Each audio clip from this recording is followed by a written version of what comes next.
S13 Pro and Pro Max have some mind-blowing new features, and I found a bunch of pro tips and tricks, starting with the brand new action button.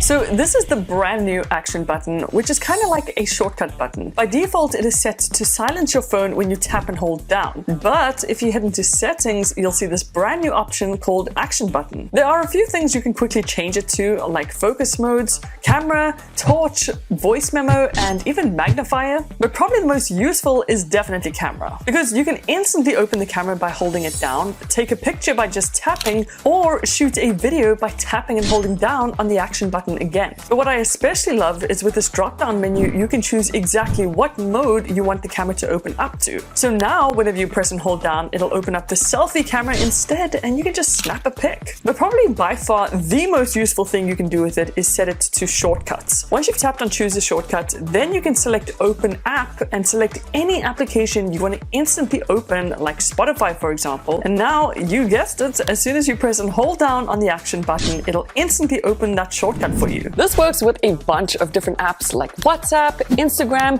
YouTube, and even ChatGPT. So I definitely suggest you guys play around with this. But now let me show you what you can really do with this USB-C.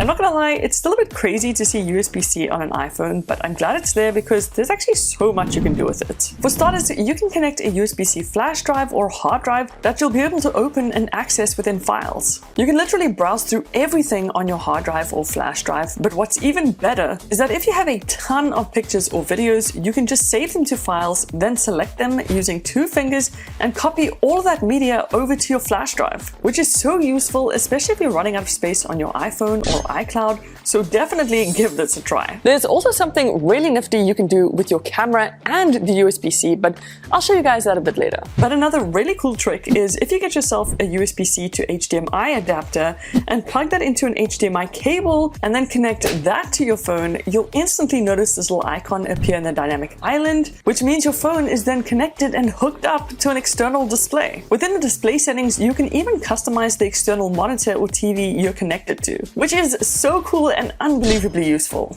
But to take it to the next level, if you wanted to, you could actually connect a mouse and keyboard to your iPhone via Bluetooth. To get the mouse to work, just head into accessibility settings, then into touch, and right at the top under assistive touch, make sure to turn this on, then you're good to go. And just like that, you kind of transformed your iPhone into a mini MacBook where you can do a bunch of typing, you can edit some pictures, and it's all so much faster thanks to that super snappy chip.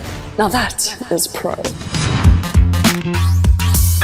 Okay, so by now you might know that within Photos, if you tap and hold down on any picture, you can instantly add it as a sticker. But what I really love is this option to tap on Add Effect, because here you can choose from an outline effect, comic look, puffy, or even old school shiny effect that changes as you move your phone. And when you're done, you'll find all your stickers within the emoji section, which you can so easily use in messages. But what is especially cool about these stickers is that they also work inside WhatsApp. So you no longer need any third-party apps, which is so sweet. But if you or your friends are more into voice notes, then did you know that if you tap and hold onto the voice note icon, you can actually change the playback speed? Which I mean is very useful for those of you who send podcast-sized voice notes. And another quick trick you can do within Messages is if you ever want to quickly send a photo, instead of tapping on the plus, then opening the Photos application, instead what you can do is just tap and hold down on the plus icon and instantly it'll open up Photos. You can also rearrange the message menu just by tapping and then dragging. And I like to move the things I use the most right to the top. Pretty nifty. But besides helping you text with your friends, the Pro can also help you find them.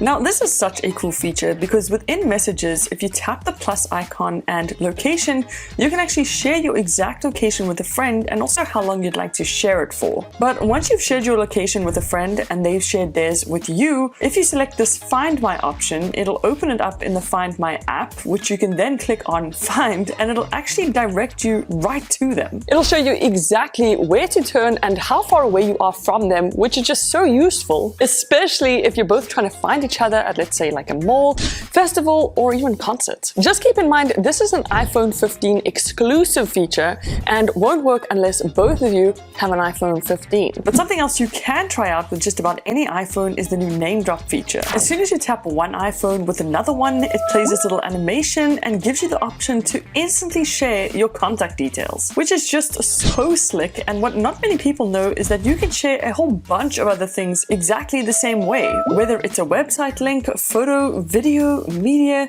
you name it. It's just so easy and simple. But now let me show you what you can do with this badass Pro camera.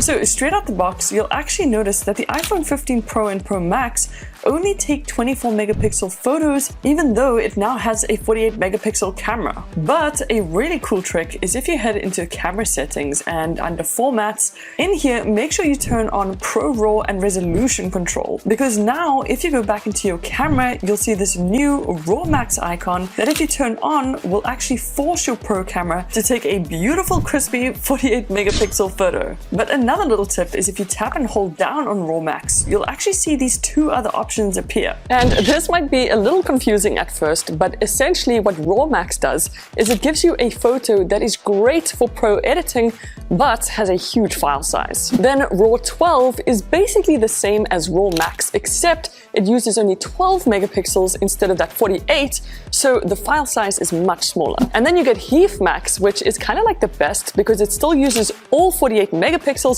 but is a much smaller file size. So you kind of get the best of both worlds. I suggest you use that one. But another pro tip you've got to know is if you tap on an object, you'll now notice this little F icon appear.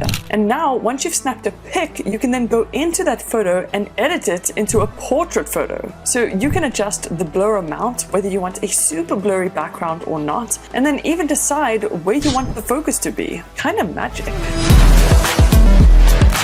Now, believe it or not, even though there are only 3 different cameras on the back of the 15 Pro Max, it kind of comes with a total of 7 different lenses. Firstly, right over here, you get this brand new 5x zoom lens, which zooms in quite a lot more than the previous 3x zoom on the iPhone 14 Pro Max. So if you ever want to take a picture of something in the distance, then this is the perfect lens to use. But besides that, there are a few other hidden camera lenses you'll find by tapping on the 1x zoom lens. By default, it is set to the 24mm lens, but once you tap on it, it changes to the 28mm lens. And if you tap again, it'll change to a 35mm lens. These are kind of like the equivalent of professional lenses that are used on professional cameras. So then if you also include the macro camera and the ultra wide camera, you get a mind-blowing 7 different camera lenses, which is kind of like having a professional camera kit but on your phone. And I mean, that's just photos. Wait until I show you what you can do with videos. So this is absolutely nuts, but if you want to get a full pro camera experience, then in your camera settings under formats, in here you'll find this Apple ProRes option to switch on. And if you want to go even more pro, you can then change it from HDR to log. Now, back inside your camera on video mode, you'll see this brand new button toggle called ProRes log. And once you turn that on, the first thing you'll notice is that the colors suddenly get really dull, which is actually normal because that's exactly how professional cinema cameras shoot video.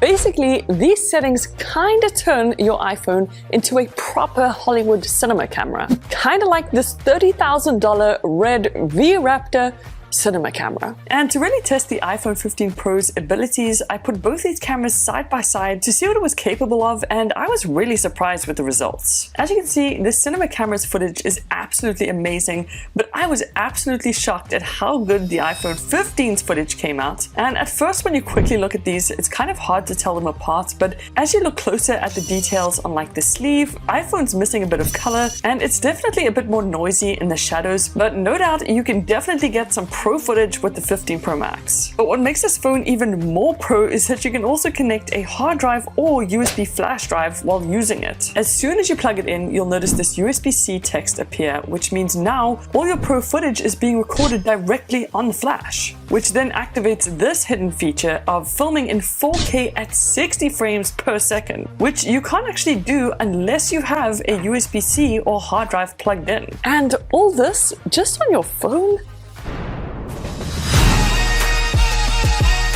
Now, believe it or not, but the iPhone has had the same old ringtone since 2013. And now finally, 10 years later, we have some new ringtones you can find within sound and haptic settings under ringtones. There's a bunch of different new ones that I totally suggest you guys check out. And each ringtone also has its own haptic vibration. But I personally really love the departure ringtone and also Journey. But if you don't like any of these new ringtones, you can go into this classic section and select a good old classic like Marimba. And if that wasn't enough, we also got a brand new list of notification tones that, once again, just sound so cool. And while we're on the topic of calling, if you ever FaceTime video call someone and they don't pick up, you'll now find this new button to record a video, which you can then send to them as a video message. As soon as you're done recording your voicemail video, you can just click send, then they'll see your missed call and actually be able to play the video voice message you left them, which I just think is such a useful feature.